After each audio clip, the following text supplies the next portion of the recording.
It's Monday, so that means we have a lot of stuff to talk about. Just last Friday, Trey Lance is traded to the Cowboys, and we're getting a lot of reactions to it on this Monday at the beginning of the news cycle, which was to be expected. We have kicker updates. We've got arm fatigue. We got all kinds of stuff to talk about. Why not? It's Overreaction Monday. Let's get into it. You already know what to do. Drop an SDS in the chat. Smash that like button. Let's get into it all. Smash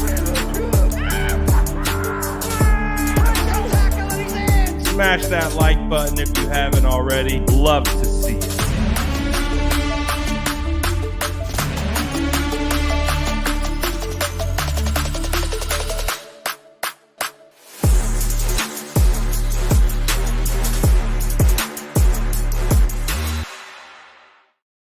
What's going down, Sourdough Squad? Man, I'm still trying to wake up here a little bit from what happened this weekend, and even a little bit of, I guess you could say, scared today with in regards to Brock Purdy. So we can hop right into the situation with Brock Purdy, and I can give you my thoughts on it, but I'll tell you directly what we're hearing, and then we will get into it after that. So, Jennifer Lee Chan of NBC Sports earlier today tweeted out at 49ers practice, Brock Purdy made a limited / less than usual amount of throws. As far as we've heard, there is no medical issues to report, but it was a different warm-up than we've seen in the past. So, as you guys know, 49ers Twitter is a very logical and sensible place for a tweet like that, considering the current climate of the 49ers quarterbacks discussions and everything in between, to just be the perfect storm. Just giving a little bit of information, but really not giving any information. So again, even as someone, like, I like to funnel and I like to gather information and I like to share it with our fan base and with the SDS and with everyone. I couldn't even share this one because to me it wasn't enough information. I looked at what Jennifer Lee Chan said, and I just, like, there's not enough here for me to feel comfortable to share it with my fan base and get them all riled up for no reason. And this is why I didn't do that. So I chose not to share this. I just looked at this and I'm like, there's not enough information there for me to just put it out there and get people, just because I already know I deal with the fans every single day, whether it's on Instagram, Facebook, Twitter, YouTube, TikTok. Like, I deal with thousands and thousands of fans every single day. So I know if I were to put that out in the form of an update, whatever, people like, we just saw Brock on Friday. He looked fine. Arm fatigue. Jennifer Lee Chan then goes on to repost, basically saying 49ers representative shared Brock Purdy is on a pitch count that was part of the rehab plan from the beginning. He is fine. So, a whole lot of nothing, right? Like a whole. So that's why I personally didn't put it out on YouTube. I didn't retweet it. I didn't repost it. I didn't put it anywhere, because I've been doing this long enough to understand that that wasn't enough information, but it was enough information that it would cause people to spin and kind of, like, lose their mind a little bit on it, which is exactly what happened, because all of a sudden it was arm fatigue for Brock Purdy. Is Brock Purdy hurt? Like, it sent our fan base into a frenzy because we are so hypersensitive to any type of just quarterback anything. And of course, Brock Purdy's coming back from a UCL surgery, very serious surgery. So any type of indication that something could be wrong, that is going to cause people to make their own conclusions. So that's why I didn't put it out. But I'm sure you've seen it because I got asked this question right here from Mick, what's wrong with Brock Purdy? From the sounds of it, nothing is wrong with Brock Purdy. Brock Purdy's got 2 weeks to prepare for his week 1 start against the Pittsburgh Steelers on the road, and sounds like he's fine. Sounds like it's all part of the process. Sounds like it's all part of the plan. So yeah, I'm not too worried about it at all. So crisis averted.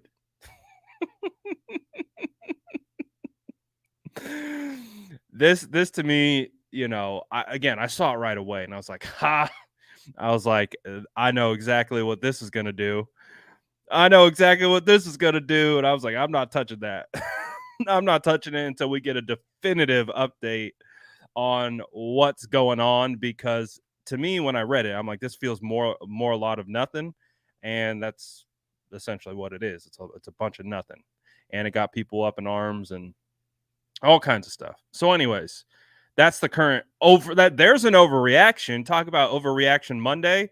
Brock Purdy on a pitch count, and 49ers Twitter goes into hyperdrive in regards to overreaction, which is to be expected, I think, at this point. But hey, that's one of the first things that we got to deal with today. Now, I don't think this next topic is an overreaction. I think if you have a strong reaction to our next topic, I don't think there's an overreaction to it. And I'm going to share it with you guys right now. So to me, we've talked about this in previous shows and we've done this before, but this kicker situation is becoming something that I'm not very comfortable with in regards to everything that's playing out. Because as it was reported today from Matt Mayoko, the San Francisco 49ers brought in 2 kickers for a tryout. Two kickers, a kicker that we've had on the roster before and a former Denver Bronco, also most recently in the USFL as a kicker. 49ers bringing 2 kickers. Well, 2 things here. Robbie Gould was trending on Twitter today and earlier yesterday. Niners Nation took a little screenshot of it and they tweeted it out. Robbie's trending on Twitter. Wonder why. We saw last Friday Mitch Wishnowsky absolutely shank a kick. Hey, I get it. Mitch Wishnowsky's a punter. He's not a place kicker. I get it. But we were all confused why that was. And come to find out, Zane Gonzalez, who the 49ers traded for this offseason, it was a 7th-round pick swap with the Panthers. Zane Gonzalez has a calf strain. Zane Gonzalez has a calf strain in pregame warmups and is unable to kick. The backup kicker gets hurt in warmups and cannot kick in a preseason football game. Oh boy. I think this is worth a little bit. If you have a little bit of overreaction to the kicker situation, I'm going to say fair game. You overreacting to Brock Purdy throwing on a pitch count at practice? Now that's an overreaction. But I think this is a fair reaction if you feel a certain way about this. Because we already know, Moody's been has been up there in regards to a discussion point with the San Francisco 49ers since he was drafted. I talk about this all the time. Hey, you want to go get your kicker? That's fine, but he better be the juice better be worth the squeeze, because when you draft a kicker in the 3rd round, I keep correlating it to it's like drafting a quarterback in the top 5. They better ball out. And funny enough, 49ers in the last week and they traded him away to Dallas for a 4th round draft pick. Well, their 3rd round kicker, who has been shaky at best throughout the preseason, has what appears to be a hamstring injury that will linger into week 1. And the reason why I'm starting to feel like it will linger into week 1 is because you're bringing in the kickers, right? You're bringing in reinforcements. You're bringing in guys that could potentially be on the roster. So this is interesting to me.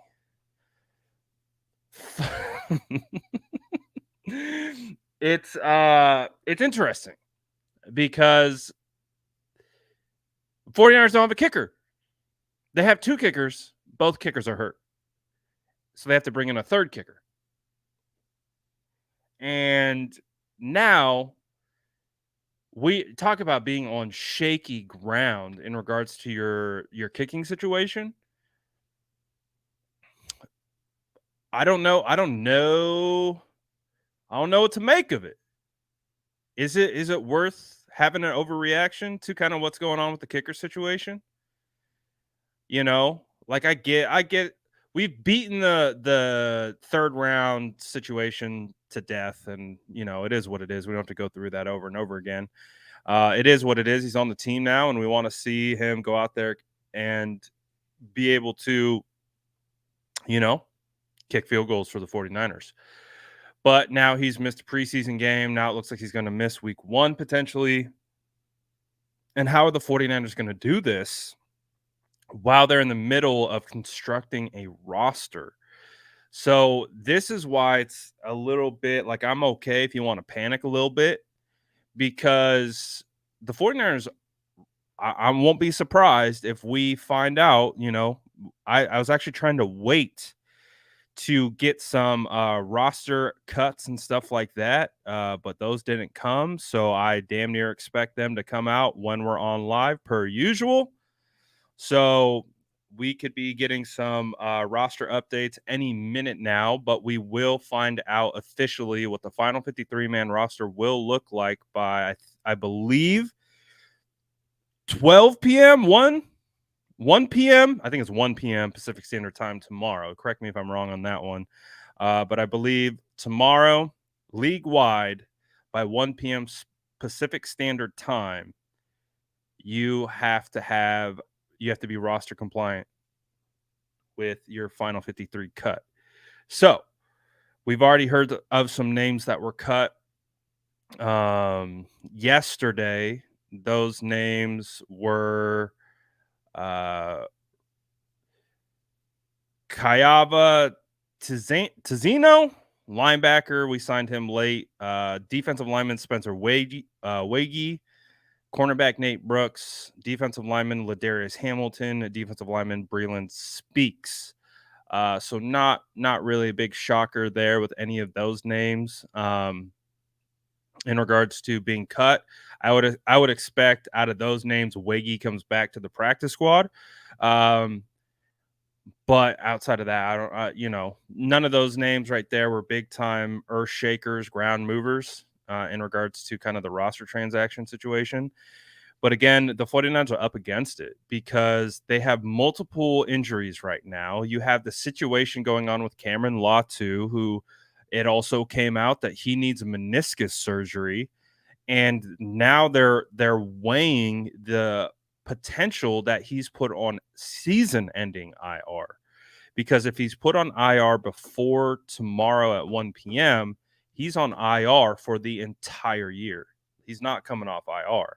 If he makes it to the roster, then they put him on IR. It's a 4-week potential return for Cameron Latu. So we have to figure out. We got to figure out what's going on with the tight end spot. And what's going to happen. Last we heard that Cameron Latu is getting a second opinion on his knee because from the sounds of it, it sounds like that's what the plan is angling towards. The plan is kind of angling towards putting Cameron Latu on season-ending IR, and it sounds like Cameron Latu's trying to avoid that by getting a second opinion on his knee, because ultimately Latu and his representation don't want that to happen for their rookie third-round client. So that is going to be another fascinating aspect to the roster cut down. We got to figure out what the 49ers are going to be doing at nickel. We got to figure out what they're doing with the linebackers, tight ends. We know what's going down with quarterback now. Offensive line, it's going to be very interesting. Going to be very, very interesting to see this 53-man roster cut down. Now, we've already talked about this preseason as being one of the most highly anticipated preseasons in my recent memory. I remember heading into this preseason, getting through training camp, even before training camp started. I was talking about how this preseason is going to be one for the books. How all these reps between, first, second, and third string quarterbacks, all are going to matter. We're going to overanalyze and over scrutinize them. And sure enough, before the preseason is over, Trey Lance is traded. So I didn't talk to you guys yesterday, so I'm going to talk to you guys again today. I know a lot of people have turned the page. They're moving on. Brock Purdy's quarterback 1. Sam is 2. Brandon Allen is 3. But if maybe you weren't in some of our lives previously, or you haven't made your opinions known, I am just, wellness check. Let's do a wellness check on the SDS here.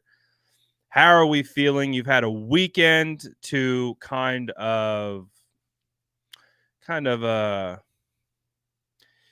guess, sleep on it.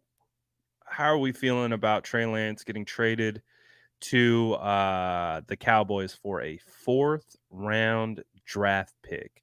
I don't know if you guys had the opportunity to listen to Jerry Jones speak about it. Jerry Jones is very excited.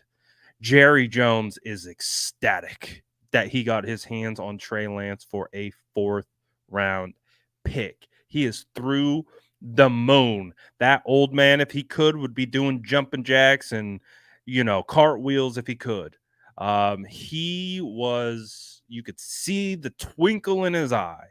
He just got a former 3rd overall pick that clearly they scouted throughout that process and they liked in that process, and he got him for a 4th-round pick from a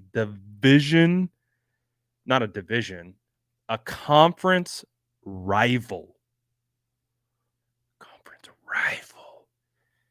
One of the most storied rivalries in all of sport.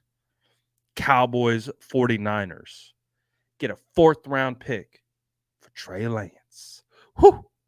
He was hyped. He was so hyped that he even admitted that he was actually trying to get Jalen Hurts. He was so hyped. He's like, yeah, we tried something like this before. We're thinking about going Jalen Hurts, but hey, we got Trey Lance. So the thing with the Dallas is working with house money. I saw this. I'm okay with this. This would make me feel better about it because it would make me feel like we got a 4th and Greer for Trey Lance. Obviously, if you aren't familiar, you didn't watch the Cowboys game, what the Cowboys did is they let Will Greer get all the reps. Will Greer got all the reps. He played the entire game for the Cowboys in their final preseason game. And what they said and why they said that they did that was to give him an opportunity to basically have an open tryout for the entire league, because obviously with Trey Lance coming in, he was going to get cut. And what did Will Greer do in that performance? He went 29 to 35, pass completions for over 300 yards, 2 touchdown passes, 53 rushing yards, and 2 touchdowns. Will Grier had over 350 total yards and 4 total touchdowns, and only had 6 incompletions on 35 pass attempts. If he's going to get cut, sign him. Sign him. Do it. That would make me feel better a little bit, because it's kind of like, again, it would feel like the 49ers traded, they at least got a quarterback in return, for Trey. They got a 4th round pick, and they got a guy that maybe could be a little bit better than Brandon Allen. I don't know. Maybe you stash him on your practice squad. If Will Grier's your practice squad quarterback, that's not bad. It's not bad at all. But again, interesting thought. Don't know if it's going to happen. But I wouldn't mind it. Wouldn't mind it. Again, for my mental well-being, it would make me feel like we got a little bit more than a 4th round pick. We swapped, 3rd string quarterbacks is basically what it would equate to. So, hey, we'll see. It's not like, also too, it's not like Will Grier is going to be a franchise changer. Like, let's be honest. Will Grier isn't going to change our franchise. But hey, whatever helps us cope with the with what is being deemed on this Monday as the worst draft day trade in the history of the NFL, whatever helps us cope with that situation, I'm for. So, hey, Will Grier, come on over. Practice squad, come on. 3rd string, come on. Why not? Make us feel a little bit better about that situation. But again, it's just whether you're pro Trey, whether you're against Trey, it doesn't matter. It's just from an organizational standpoint, it's been a tough off season. You know what I mean? Just because clearly the writing was on the wall for Trey. When the 49ers signed Sam Darnold, the writing was on the wall with Trey. And, and here we are.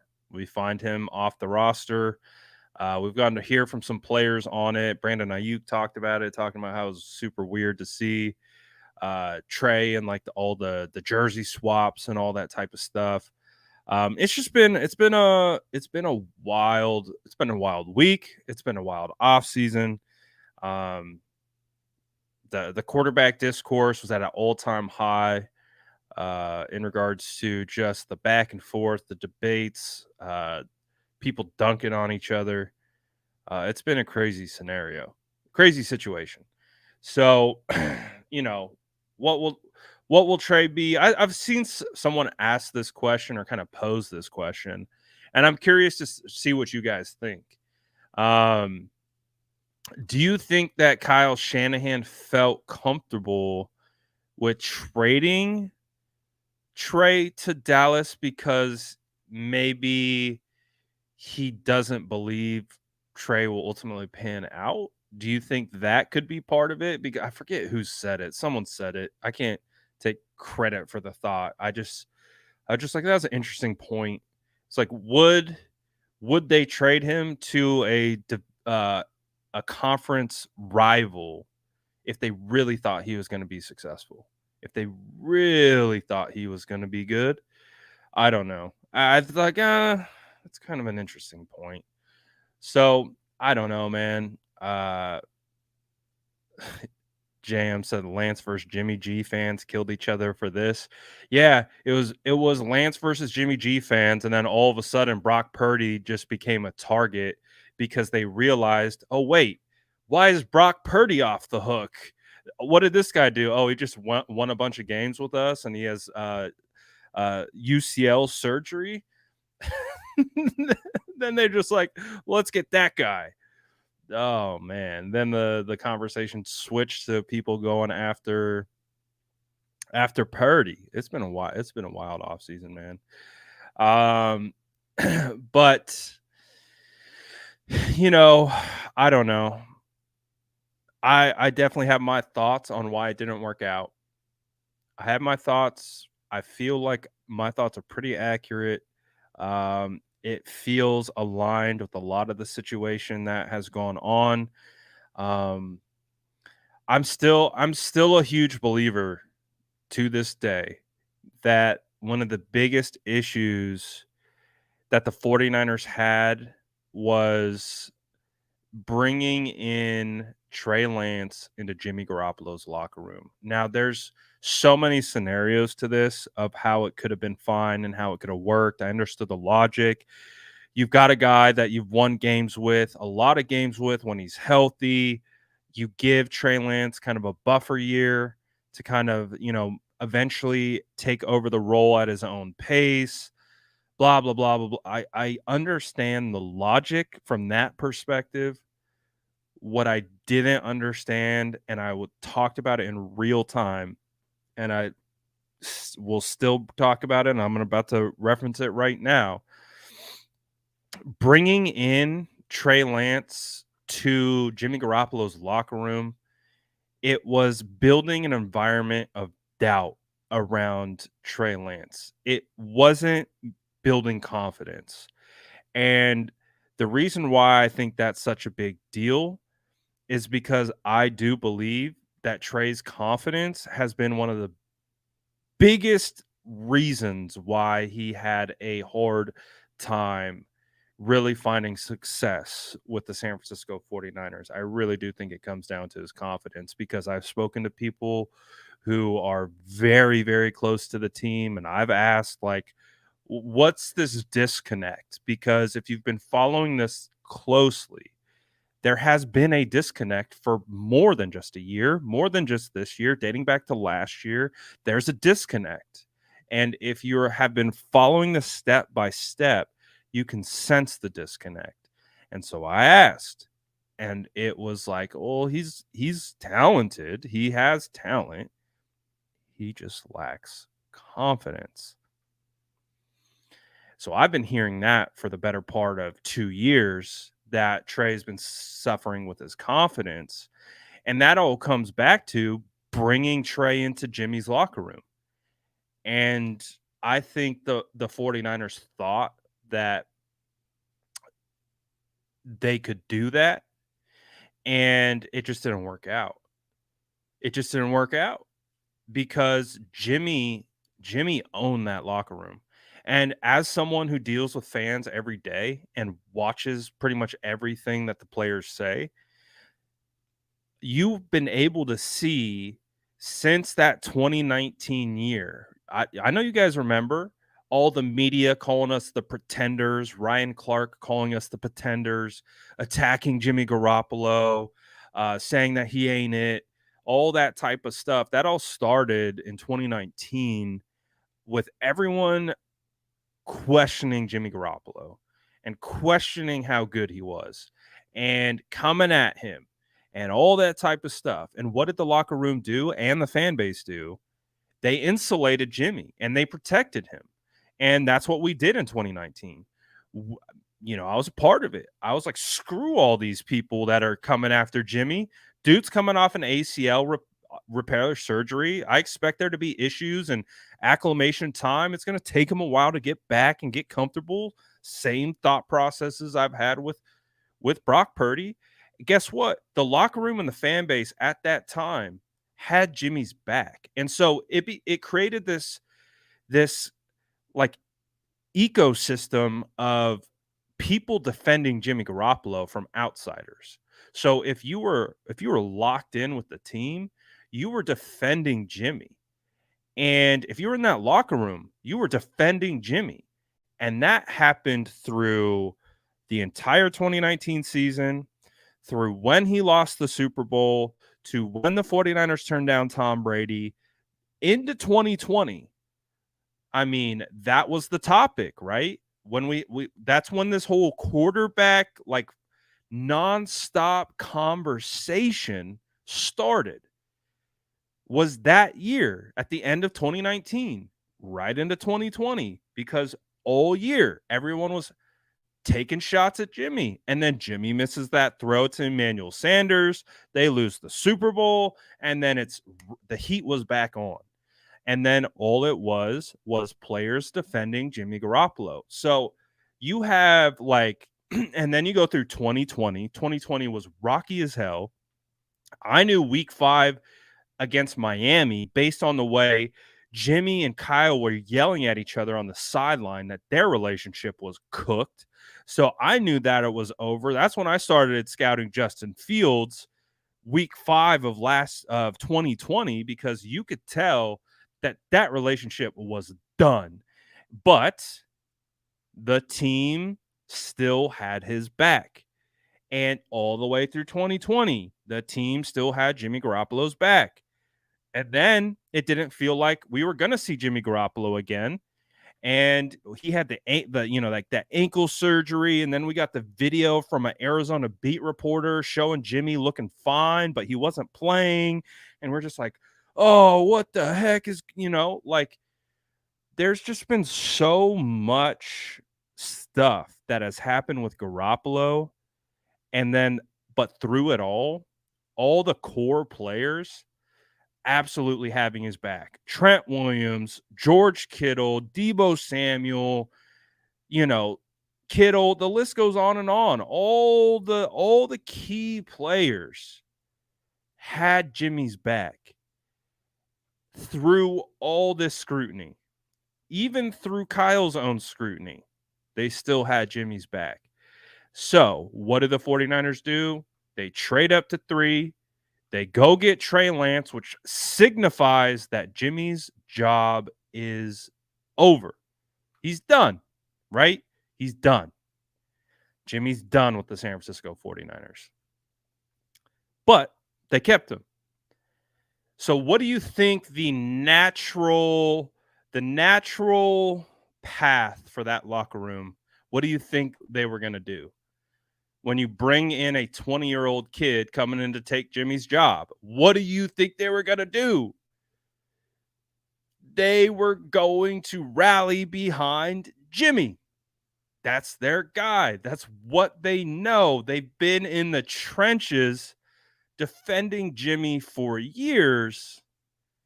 And regardless of bringing in Trey Lance, who's supposed to be the future of your franchise, Jimmy's still in the building. They still love Jimmy. And that, to me, I think was I think they overestimated that part of it. I understand the logic of keeping, if you remove that locker room element out of it and you're just like, we're keeping Jimmy. He's won games before. We're going to have Trey come in. We're going to see who wins the job. If either one of them gets hurt or falters, we'll turn to Trey, and that's it. Right? But I think they misread. They really misread how much that locker room was going to ride for Jimmy Garoppolo, and how that ultimately impacted Trey's confidence. So it's like a double-edged sword. And I really do think that's kind of where Trey's confidence might have taken a hit, because then it culminates all the way up till the Detroit drive. Who throws the first touchdown of the game or of the season? It's Trey Lance. And from the reports that we heard that the locker room didn't like that. They didn't like that very much at all. And, go back to that Green Bay game. Go back to Green Bay I think it was week 3, the one they lost to Aaron Rodgers, and everyone wanted to fire D'Amico Ryans. Remember that?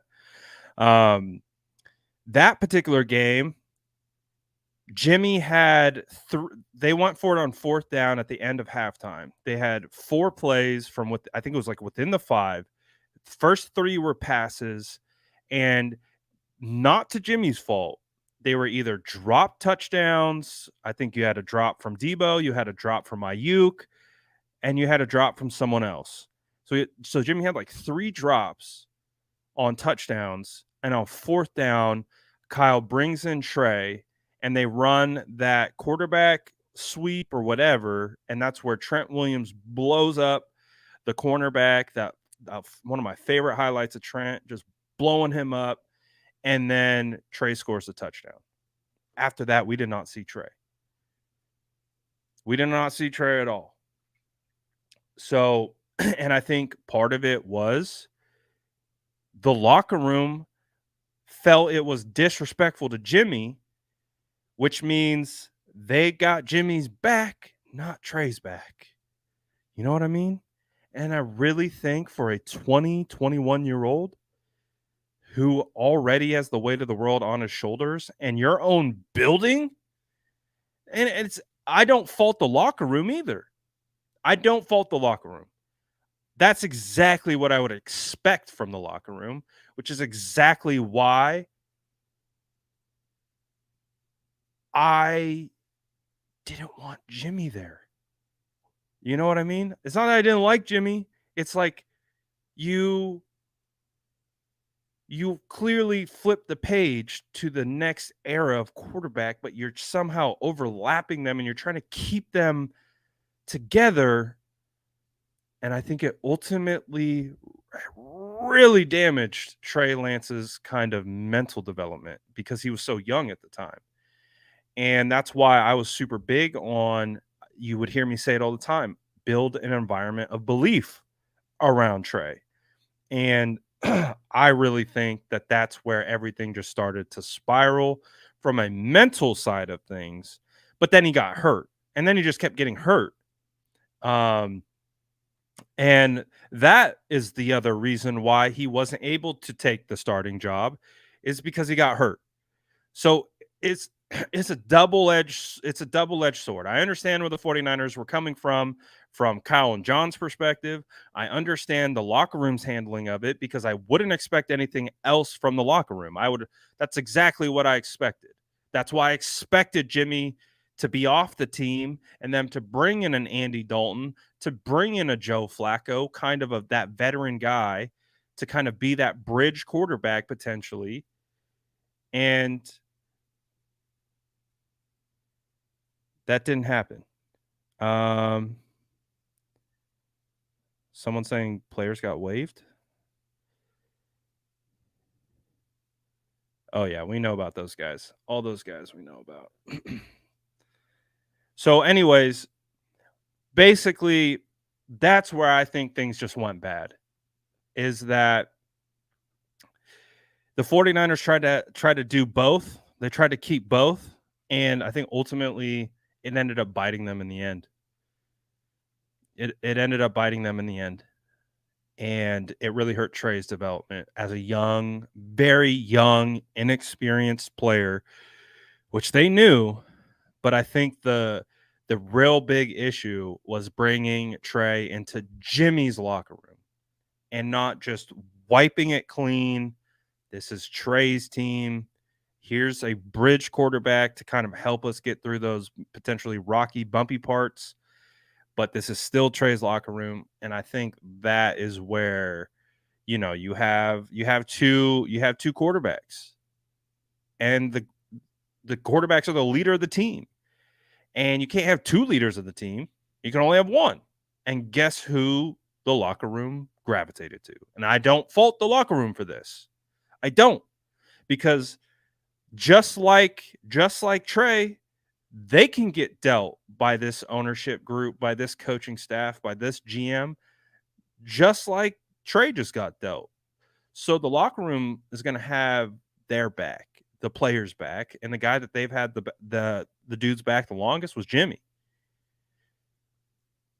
And I think that inadvertently hurt Trey throughout it all. And then Trey got hurt, and it just was downhill. Injuries, mental with a developmental quarterback who is working on his throwing motion is literally like the recipe for disaster. So I don't think there's one person to blame. I think Trey, there's a lot of things that he needed to work on and he needed to overcome just to become a quality, just a baseline starter in this league. But I also think that the environment that he entered also hurt him a little bit. And it just didn't vibe. Just didn't vibe. Didn't vibe at all. Jerome says, I was a big Trey supporter and fan. Went through my emotions after the trade, but I'm over them.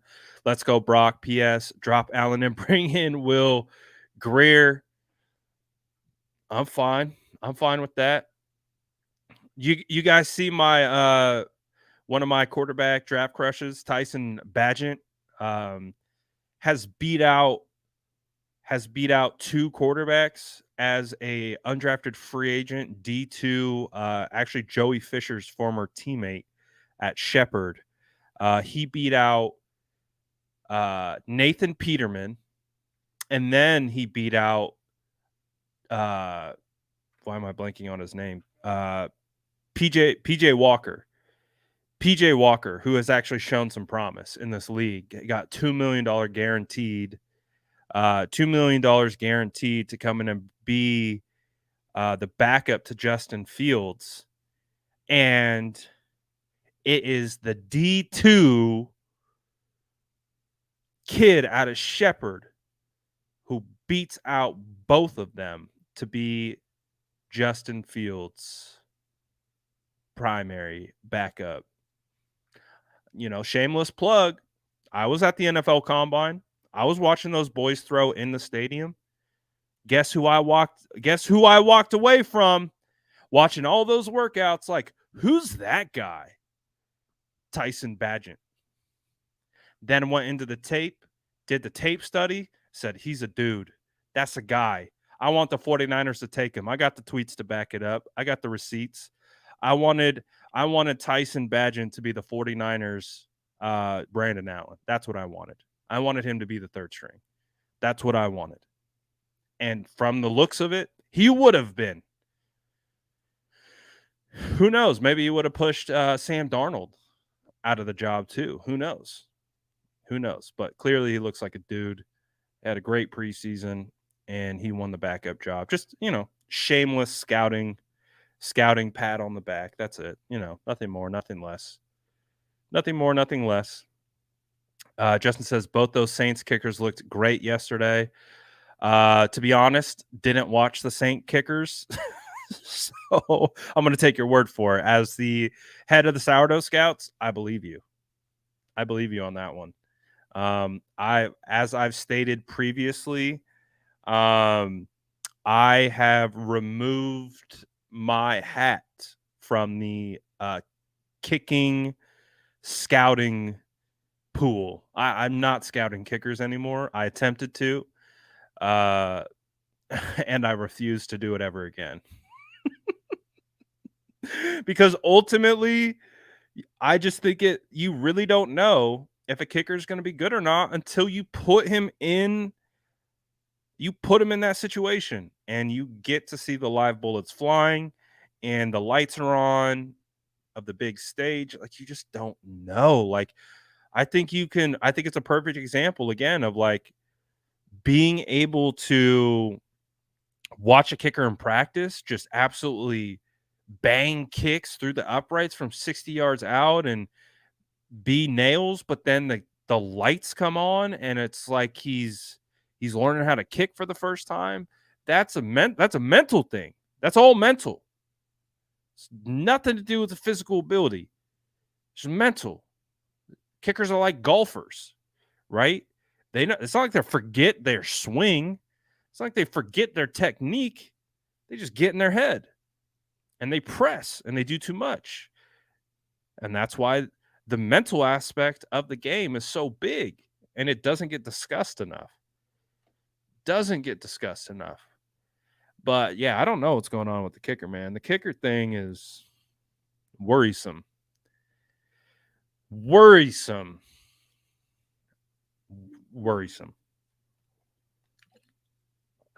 a pretty optimistic guy, but I'm kind of worried about the kicker situation because maybe it's because I don't know enough about kickers to be able to provide any real legitimate evaluation of them. But it's worrisome that the 49ers, right now have 2 kickers on the roster and they are still not available to kick. And they got to bring someone else in, which is worrisome. So, but you know what? You want to talk about something else that's a little I think you guys know where I'm going next with this one. It is August 28th and Nick Bosa remains unsigned. Don't worry about this. It's going to get done. But like our backs are up against it. Tomorrow we'll be in single digits for how many days we are until the opening kick. Like there's been absolutely no movement on that either. I feel like we haven't heard anything. Like, is this actually going to get done before the start of the season? I mean, I think at least they're not there yet. And I don't get the sense they're close at all. So I don't get the sense anything is imminent. But at least they're, it sounds like there's been some level of conversation, I guess, which is, as there should be. It's like there's been at least some touching base. They're not there yet. And I know this probably doesn't make anyone feel better, but like there still is a lot of time. I mean, Bosa, I'm sure, keeps himself in unbelievable shape. I don't think he's going to need a lot of like acclimation period, So even if he shows up, 5 days from now, like I'm sure he'll be ready for the season. He's going to make a lot of money. I feel very confident that if he signs a deal, he's going to be the highest paid edge rusher in the NFL. I feel very confident in that. Congratulations. Let's go. And he should. It's just how high does he get? Does he get Aaron Donald? Does he get highest paid non-QB? Like, what does he get?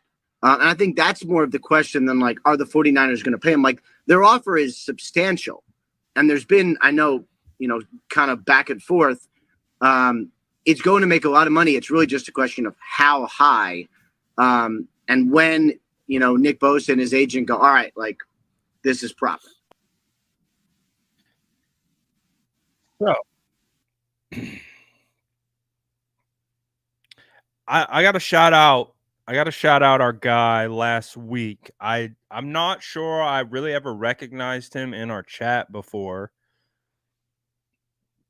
I think it was during our 53-man final roster projection. He bought a super chat, and he was like, "Well, Nick Bosa doesn't count against the active roster because he's designated as a holdout. So right now, Nick Bosa isn't counting against the 90-man roster, and if they were to get down to 53 by Tuesday and Nick Bosa isn't signed, he still doesn't count against the 53-man roster."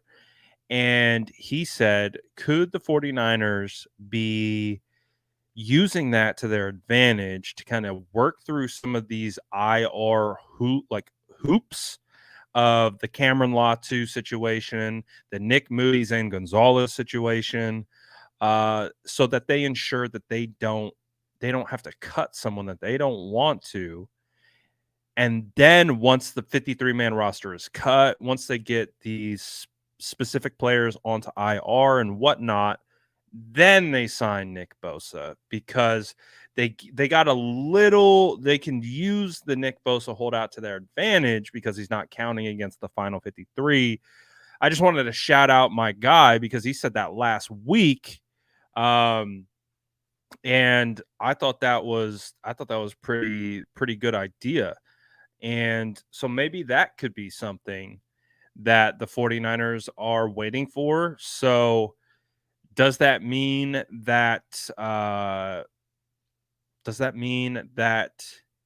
tomorrow becomes like a potential, like another point in the deadline kind of process? Is they're waiting to get the final 53-man cut, and then once they get the 53 cut, then they announce? I don't know. But it does sound like, again, Ian Rappaport, who's obviously plugged in on this stuff, he's tied in with agents and the team side. He clearly doesn't see things progressing like that much. But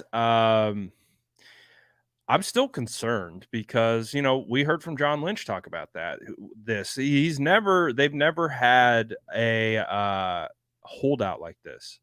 Like, this is a holdout. This isn't just like we're holdout a couple weeks of training camp. No, Nick Bosa's held out the entire preseason.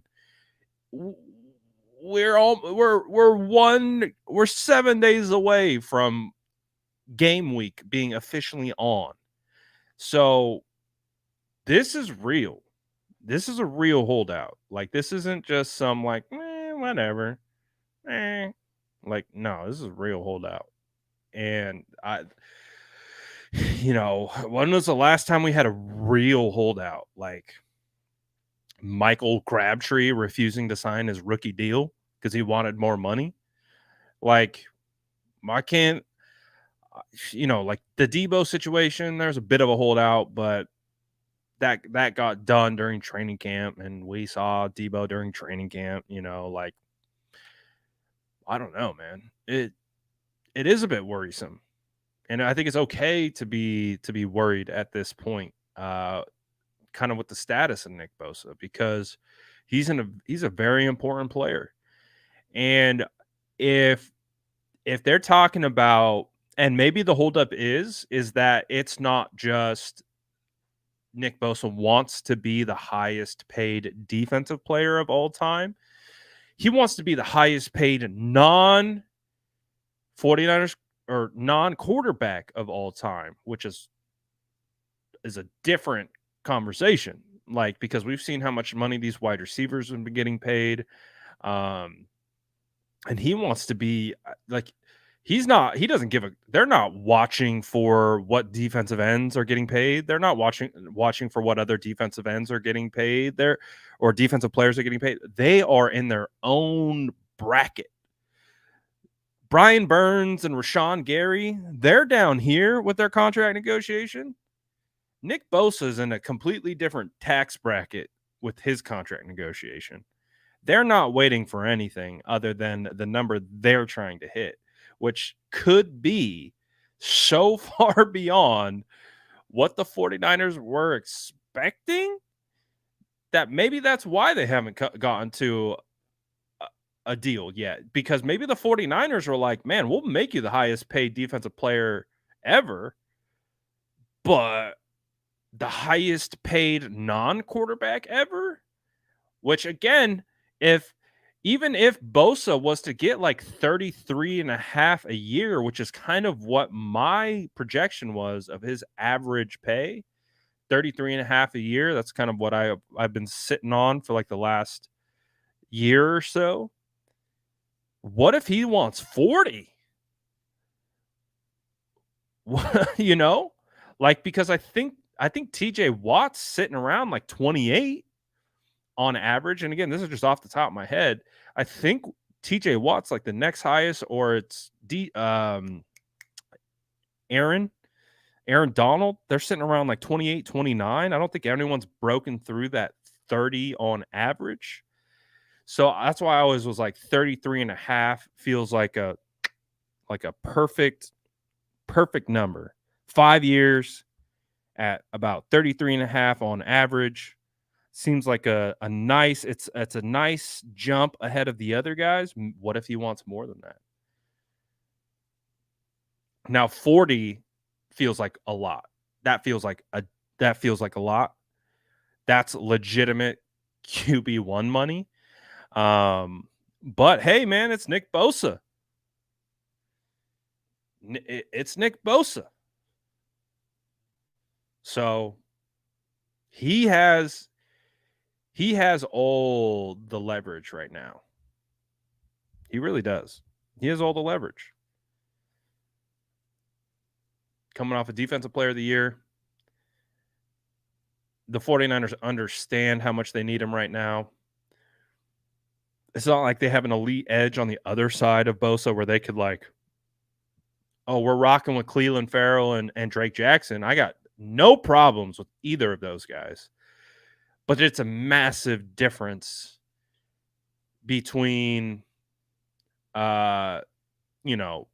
Bosa with Drake in Cleveland versus just those guys. So, and we know the 49ers need to start hot. They can't lose early. And they're going into a hostile environment. It in Pittsburgh doesn't make me feel that great. You know? It doesn't make me feel all that good that the 49ers right now are just in this spot where we are now officially talking about Nick Bosa holding out into week 1. And that is a legitimate possibility. And I don't like that. I don't like that. I don't like that at all.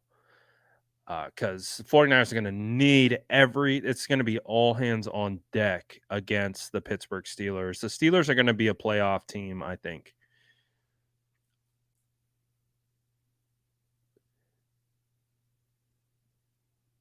Like, I really do. I think they're going to be a playoff team. I think they might not be one of the best teams, but I think they're going to be a playoff caliber team, and they're well coached, and they have some young talent. They have some really good defensive players. They have some really good young up-and-coming offensive players. Not the game you want to miss Nick Bosa. So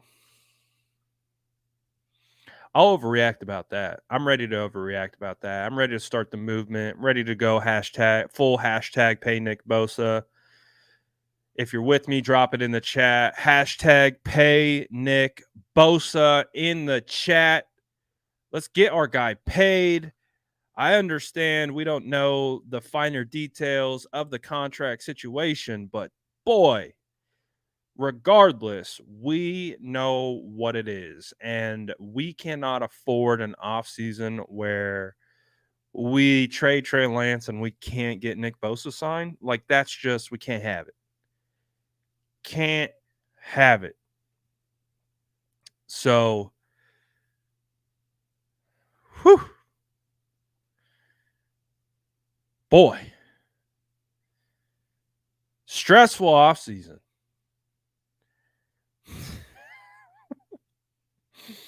It's funny because it's such a stressful offseason for a team with such high expectations.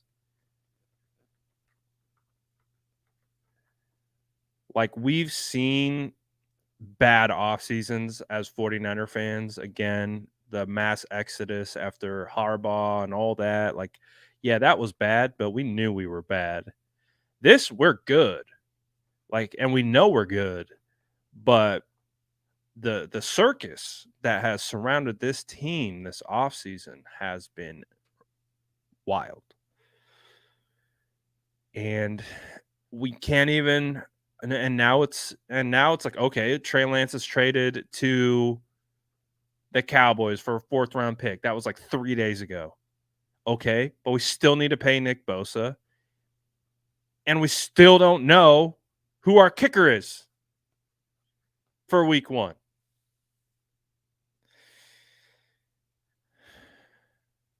So it's just like good times. Good times. Ready for week 1, ladies and gentlemen. We're ready to go. No questions. There's nothing left outstanding. We're locked in. We're locked up. We're ready to go. Oh, wait. We haven't paid Nick Bosa. Oh, wait. We don't know who our kicker is. Oh, wait.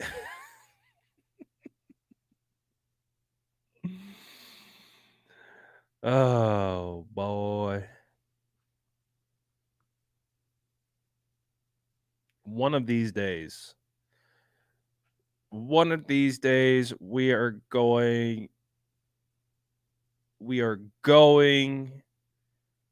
to have a drama-free offseason, and it's going to be great. But will that be soon? I don't know. I'm not going to bet on it. So hopefully we get this stuff taken care of. And it's focusing on the season, focusing on winning football games. All the all the roster hoopla and all that stuff is over with, and we're just focused on winning a 6th ring, which should be the top priority for us. Rage stream if they trade Bosa. I just can't see that happening. All right, let's pull the chat. Time to pull the chat. Like, because I see people talking about this. Someone even said hashtag trade Bosa. Get out of here. But let's entertain it because hey, why not? What is your percentage chance? They did trade Buck, but I think this is a completely different scenario. What is the percentage chance that the San Francisco 49ers trade Nick Bosa? Drop it in the chat. What percent chance do you think the 49ers would actually trade Nick Bosa considering these circumstances? I want to see what you guys have to say. This is 100% being he's done, he's out the door, he's gone. Obviously, 0% would be he ain't going anywhere. He's staying put. He's getting paid. This is a non-conversation. What are we talking about? So if we look at the chat, right off the bat, we got a negative 100%, meaning you should slap yourself if you think he's going to get traded. So that's what Harris is thinking. 2% chance, 2% milk chance. We got a 0 burger, 20%. That's a crazy high percentage, if you're asking me. Yeah, I mean, I would go even less than this. Like, what's the least percentage you can get to before you go into the negative to just not go to? If like, say that's for sake of argument, you can't go into the negative. What's like the last possible percentage you could have before you dip into the negative? That's where I would be. I like that one. 10% still seems high to me. 0%, 80%, that is insane. 11%, 0.01,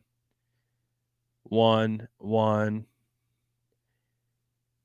Throwback says we ain't trading Nick Bosa. I'd say 10%. 10, 0, 0, 50, 50. That's high.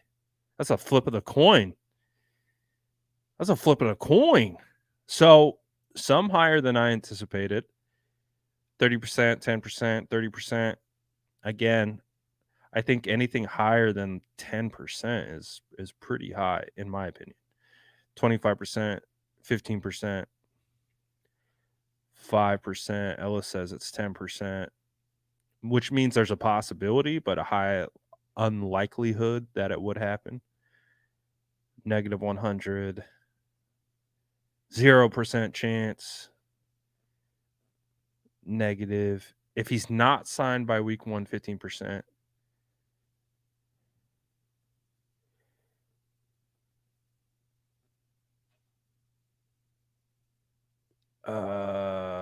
Let's see.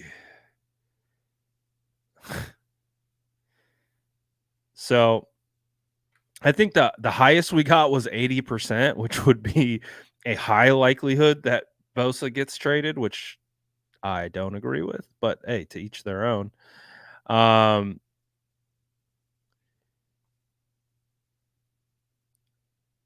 We didn't think Buckner was going to get traded. Fair.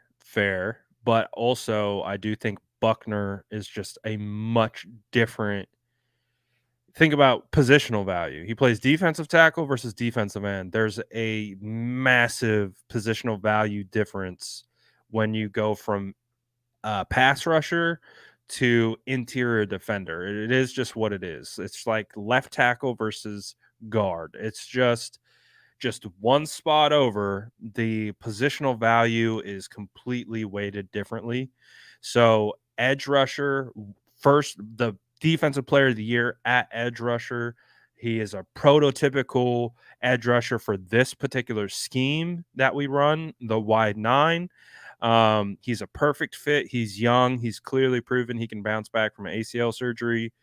That's why it's like, man, considering the fact that this team philosophy is to build through the trenches, trading Nick Bosa would be the opposite of that.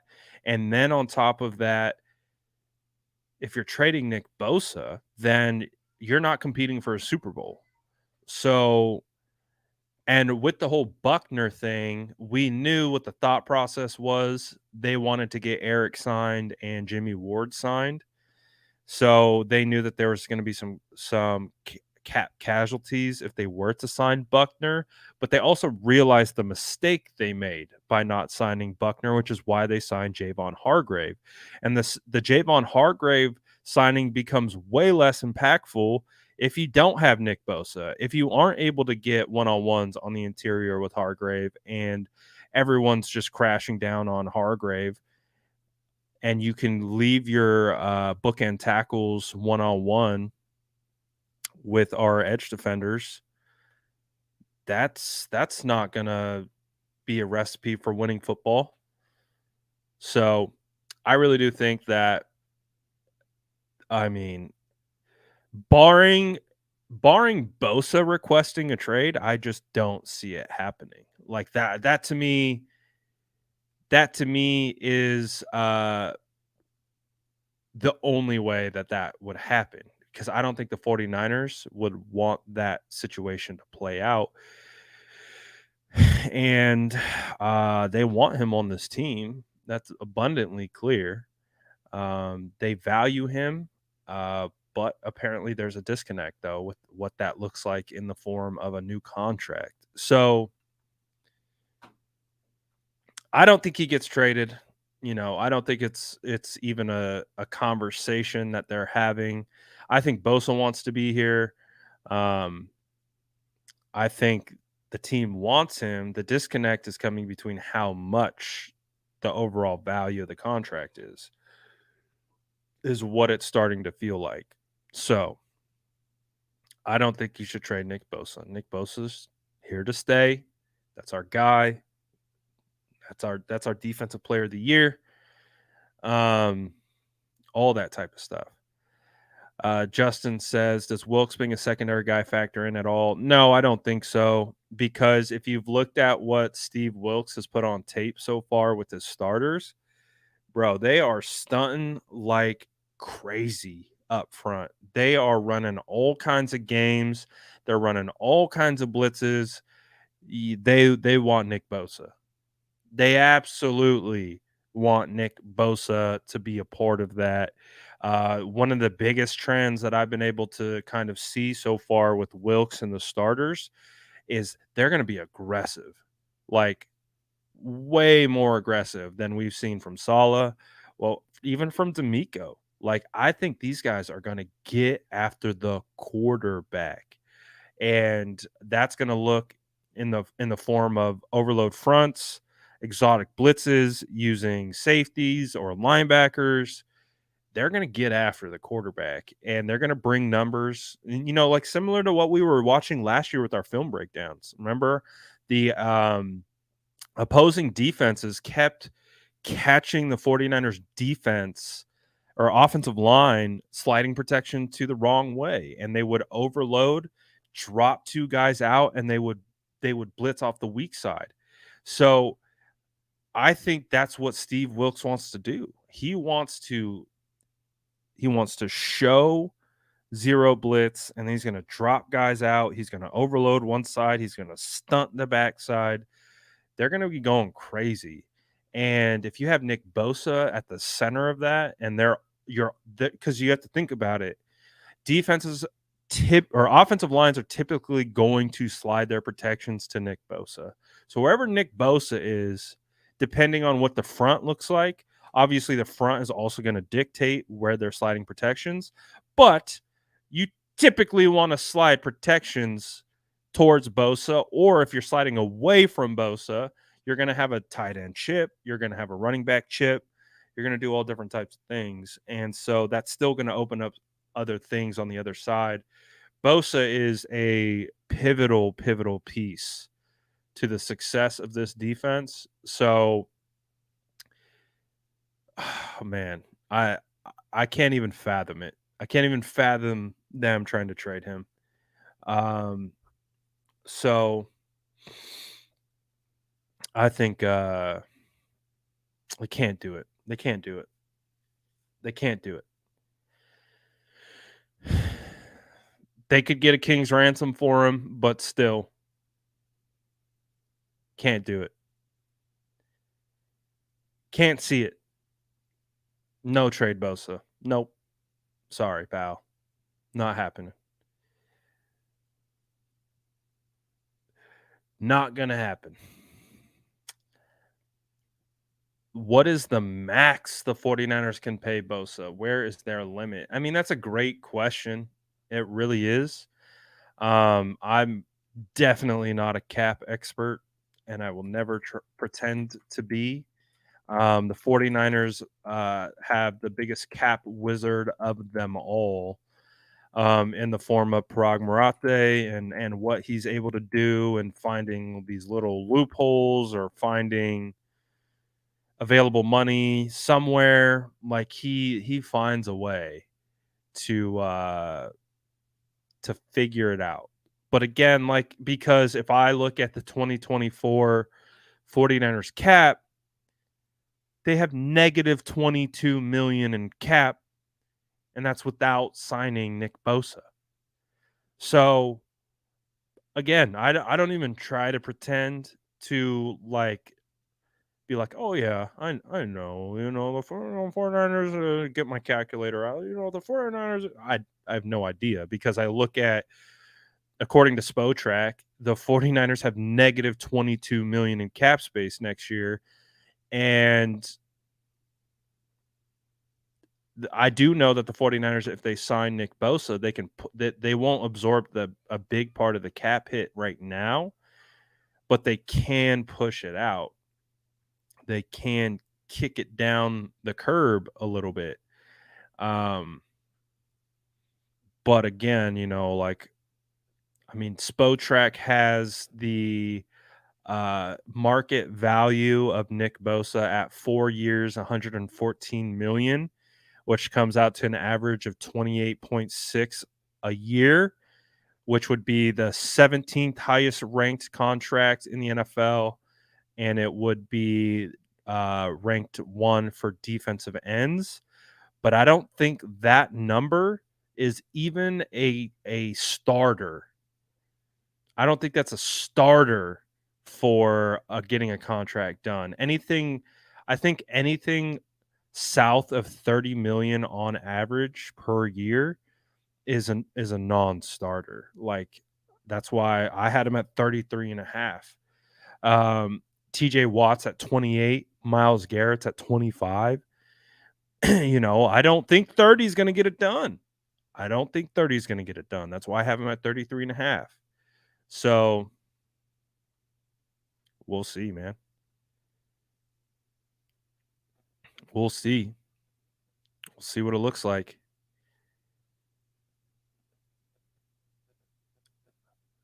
Let's see. Will they let me do my own little Nick Bosa contract evaluation? Will they let me pay Nick Bosa on Spotrac to see how that all works out? I don't think they will. Can I manage the roster? Let me extend Nick Bosa. Let me give him 35 and see what happens. So, again, I'm not going to pretend like I'm a contract expert or anything like that, but based on what Spotrac's shown me, doesn't seem all that great. So, we'll see, man. We'll see. Bottom line, can't trade him. Bottom line, gotta sign him. That's what it is. And whatever the dollar whatever the dollar figure is the dollar figure. You knew that. You knew that when you drafted him number 2 overall. You knew this day was coming. And you knew you're going to have to pay him. That's why they always talked about paying him. So what if he wants 37, 38? So that's what I was talking about earlier. I was like, what if he wants 40? You know, like what if he wants something so that's 12 million on average over what TJ Watt's getting if he asks for 40. So that's the thing. It's like, what is he asking for? We don't know that. We don't know what he's asking for. You know, we can only assume at this point. I would assume it's north of 33 and a half. If they're asking for 35, 36, I could see why that's a sticking point for the 49ers, because that is a huge difference than a TJ Watt getting 28 on average. So, hey man, these contract negotiations are not for the faint of heart. This business is cutthroat. It's a multi-billion-dollar business for a reason. These players want what they're worth.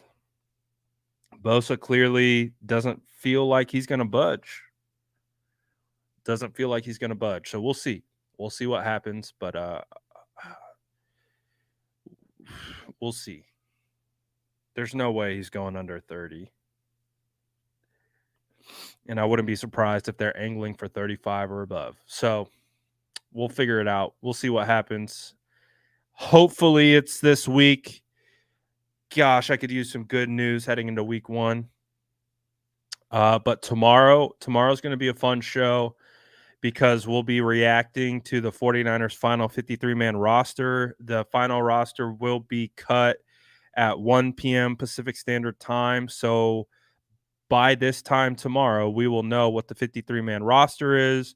We will know what kind of loopholes they had to work through to get a kicker on the roster that could actually kick, to what they're going to do with the tight end. Do you guys want to react really quickly to we could react to Mayoko's 53-man roster. Mayoko did a 53-man roster projection, and I didn't mind it. I liked some of the things about it. So we could do a quick little reaction to Mayoko's 53-man. Smash that like button if you haven't already. You know the vibes.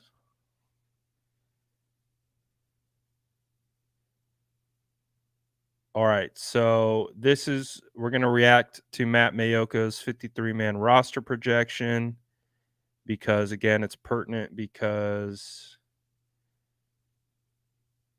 we got rosters being cut here pretty soon. So 49ers keep 3 quarterbacks. I'm not surprised by that. I do think Brandon Allen would be picked up by another team, which is why they're going to keep 3. So this I'm fine with. No surprises here.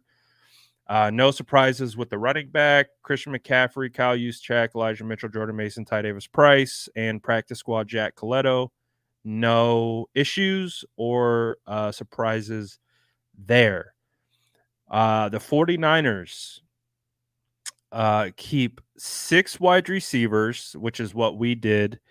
Before I was a 4 tight end guy with 5 wide receivers in my final projection, I switched it to 6 wide receivers and 3 tight ends because I do feel like they did not showcase at all Braden Willis, and because he was a 7th round draft pick and because they really didn't put anything on tape for him, they probably can get him back around to the practice squad, and they need running back, or they need wide receiver help. So what is interesting about this, though, is Danny Gray on IR, and I wonder what kind of IR that is. I don't think it would be season-ending IR, so I would assume Danny Gray makes the roster. Yeah, so that's what that means. Danny Gray is placed on IR after he makes the final. Then they re-sign Willie Snead. So Ronnie Bell makes it. I think we're pretty clear on that. Ronnie Bell's going to make the final 53. Ronnie Bell, phenomenal offseason. He's making it. So your top 4 wide receivers in week 1 are going to be Debo, Ayuk, Juwan, and Bell. McLeod will probably still be out, but they're not going to place him on IR. They then re-sign Willie Snead once they place Danny Gray on short-term IR. So Danny Gray will be eligible to return after 4 weeks. So then your basically top 5 wide receivers would become those guys that I mentioned, plus Willie Snead, Tay Martin, Isaiah Winstead on practice squad. Seems fair to me. And obviously you can see no Conley. So no Conley. So maybe he signs elsewhere. Maybe he opts to sign with another final 53. I don't know. But yeah, Conley's not on the list, even as a practice squad guy. So I've been banging the table all year for this, saying that Kyle Shanahan is not going to carry 2 rookie tight ends behind George Kittle. So Charlie Warner has been the guy that I thought was going to make the roster. What this looks like is they are going to have Cameron Latu make the roster, then put him on IR, which, again, he'll be eligible to return in 4 weeks. But then they re-sign Ross Dwelly. I would prefer they re-sign Braden Willis. But, hey, if it's Ross Dwelly, that's fine. They sign Ross Dwelly. He obviously knows the scheme. You just got to have him as a pass catcher only tight end, and I'll be fine with that. That's why you got Warner. Warner can block. So Braden Willis, again, I was based on his training camp. Braden Willis was by far the best rookie tight end. It wasn't even in question. Braden Willis was the best rookie tight end. So then I thought he was going to be forced to make it, but they didn't feature him in preseason, which I think was part of the process so that they could kind of hide him and then stash him on the practice squad because he has the 7th round draft capital and he didn't do anything in the preseason. So they could sneak him through, get him onto the practice squad. Obviously, you can't cut Cameron Latu as a 3rd round draft pick. So I actually don't mind this. I don't mind this at all. I would prefer Braden Willis be on the active over Ross just because Braden has more upside as a receiver, in my opinion. But again, Ross knows the system. He's a vet. He's been there before. This is my favorite one. Projected offensive line 8, Trent Williams, Aaron Banks, Jake Brendel, Spencer Burford, Colton McKivitz. No surprise there. John Feliciano, we knew that was going to happen. We talked about Jalen Moore. They like Jalen Moore. But look at our guy. Oh, baby. Matt Mayoko is on the Ilm Manning hype train. Again, when I did the offensive line final projection, I did what I thought Kyle would do, and then I did what I would do. And what I would do is easily keep Ilm Manning on the active because he could be our Brunskill, our guy who could play all 5 positions technically on the offensive line. And the fact that he can play tackle, huge. I love that Matt Mayoko put him on here. That made me really, really happy to see, especially over a guy like Matt Pryor. I just don't see it with Matt Pryor. He just doesn't feel like a fit to me. Obviously sucks for Nick Sakel, who I do think had a much better preseason after the rough start against the Raiders, where he definitely had a hard day. But I do like the fact that they come back around to the practice squad. So you would have Zakel, Poe, and Fisher. Fisher, to me, could be a guy. So I like the fact that you got Zakel, Poe, and Fisher on the practice squad because those guys, to me, are big-time developmental prospects. Joey Fisher, to me, looks like in like 2 years, he could definitely be a starter. So I'm okay. I'm okay with this. Even Matt Pryor's on the practice squad. Fine. I'm fine with that. The one question mark though that I do have here is that there's no Leroy Watson. That's what's kind of interesting about this is that Leroy Watson isn't here. If I remember, I told you guys my final 53 would have been Feliciano, Manning, and Leroy Watson. I thought Leroy Watson showed enough upside.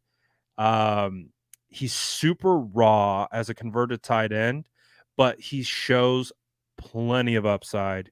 He's got phenomenal size. He moves really well, long arms, good base, and I see some upside of like ability there.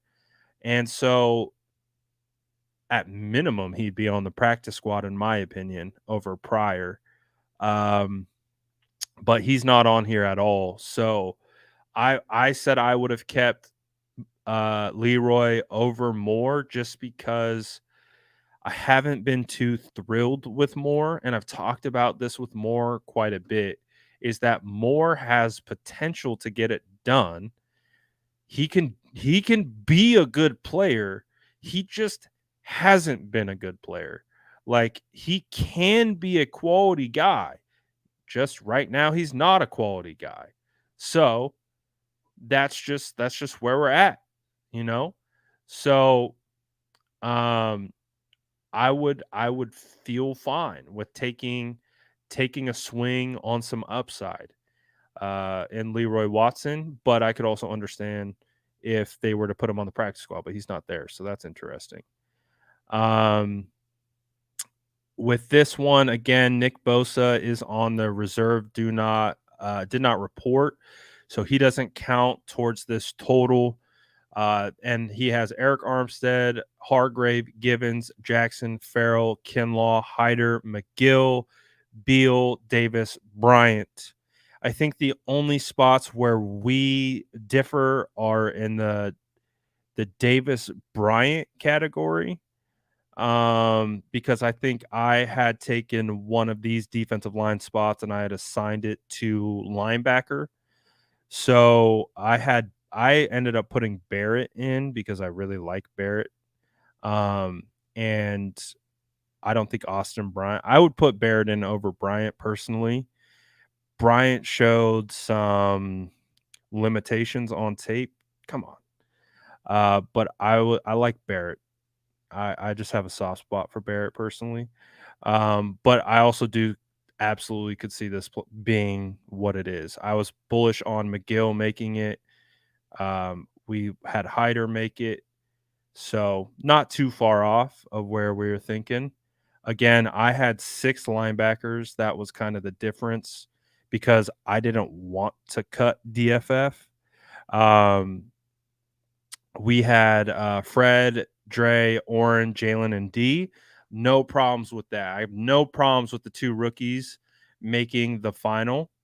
I got no problem with this. This is what I projected as well, but I did not feel comfortable cutting DFF because I think if push came to shove, they would put DFF above Jalen Graham. If say this was a depth chart, I would say DFF would be 4th in the depth chart. And again, DFF isn't your most physically imposing linebacker, but he's fast and he's always in the right spot and he has big time special teams upside. So that's why I felt comfortable taking a Clyde Davis, getting him back on the practice squad, taking away one of these roster spots from the defensive line, and adding a 6th linebacker just because I don't feel comfortable with not having DFF. Marcelino, I think you'll be able to get back onto the practice squad. But I would have DFF right now, right behind Oren, because I would feel most comfortable. Like we saw the potential that Jalen and D have, but they're still rookies, and you can see that they're rookies. So I personally wouldn't do it like this. I would keep 6 unless you can come up with a trade. Like again, and that's why we had in our preseason projected 53. That's why I had the 49ers trading Demetrius because he has value. I don't feel comfortable I don't feel comfortable cutting him because I think he would get picked up. DFF was third, I believe, in the league with special teams tackles. Marcelino, I do think will come back around to the practice squad. So not too. That's kind of what I landed on. I didn't think Marcelino had a good enough preseason to warrant a spot, and I also felt like he would swing back around to the practice squad. I still like Marcelino, but it felt like it could have been a little bit better. And then we get to the cornerbacks, 5 cornerbacks. I believe this is what I had as well. Charvarius Ward, Diamador Lenore, Samuel Womack, Ambry Thomas, and Isaiah Oliver. And remember, I know a lot of people. I think I even talked about like I would consider Quantrez in this spot, because I like his versatility and I like his energy and I like the way he plays. But I said what I think Kyle's going to do is I think Kyle's going to do this. I think Isaiah has been underwhelming, but again, he has he's started in this league. He's got experience. He's a veteran, and I think they're going to want to rely on that. And Ambry played good enough that I think he secured his spot. And then Deshaun Jameson and Quantrez Knight on the practice squad. That's kind of how I saw it. You know, I know a lot of people like Deshaun Jameson. I like Deshaun Jameson, but I didn't see enough to overtake one of these guys. He seems like a perfect practice squad candidate who could become a starter in a year or two. So we'll see what happens there. And then this is pretty much to be expected with the safeties. And oh yeah, that's right. We had Luter on PUP as our like de facto 6th guy, and then we got Moody, Mitch, and Tabor. But we still got to figure out what's going on with kicker. So honestly, not too far off from where we were at with our 53-man roster projection that we did last week. Honestly, pretty close. Again, some minor differences. Again, if I just go through them, some of the main differences is I had 6 linebackers keeping DFF. I had 10 defensive linemen. I had Austin Bryant being cut, and I think I put Barrett in front of Davis, because I still think Davis, he was hurt that first year, and I haven't seen really anything from him pop yet. I admittedly still need to get through the Chargers tape, but I feel like you could get him back on the practice squad. Same with Austin Bryant, and I like Alex Barrett's what he did this offseason, and I like his story. So I have like I said, I have admittedly a little soft spot for Barrett, and I like the way he plays. I like his effort and energy and what he's done. So that's the minor change I would have there. This is exactly what I was going to do with these two, Feliciano Manning. I justified that I do think that's what Kyle's going to do, but I would if I had practice film and I was in there crunching practice film and then also had game tape from preseason to help me make this decision, I'm not going to say I'm bullish on Leroy Watson over Moore, but if I had all the assets, all the reps, all the tape, and I got to watch it all and I got to stack them two back to back, then I would have a more definitive take on Jalen Moore over Leroy. But I do understand that Kyle's probably going to go Jalen Moore over Leroy just because Jalen Moore has been playing the position longer. He started games, and Leroy's big-time developmental guy. This is pretty similar to what we did as well. With this situation, I think I had Braden Willis. Latu going on IR, but Braden Willis signing because I like Braden Willis's upside as a receiver. Wide receivers, pretty much identical. I didn't have Danny Gray on IR, but that makes sense. Danny Gray to IR, signed Willie Snead. running backs, quarterbacks. So for the most part, outside a couple small changes, we're pretty much on point with what Mayoko's cooking up. So we'll know tomorrow, though. We'll know tomorrow. Appreciate all you guys for tapping in. What's good, Zachary Binks? Appreciate you guys. Shout out to SDS. I know it's been a wild off season, but again, I've appreciated spending this time with you guys. We're almost through. We're gonna have the final 53-man cut tomorrow. We're gonna have all the loopholes figured out and squared away. Who's going on to IR? Who's sticking around? Maybe potential trades, all that type of stuff. And so we'll react to the final roster tomorrow. Hopefully, we will have some Nick Bosa news soon. We'll know what the kickers are doing. Oh, boy. All kinds of good stuff. But again, appreciate you guys as always. Grab your cookies on the way out. I'm out of here. Peace.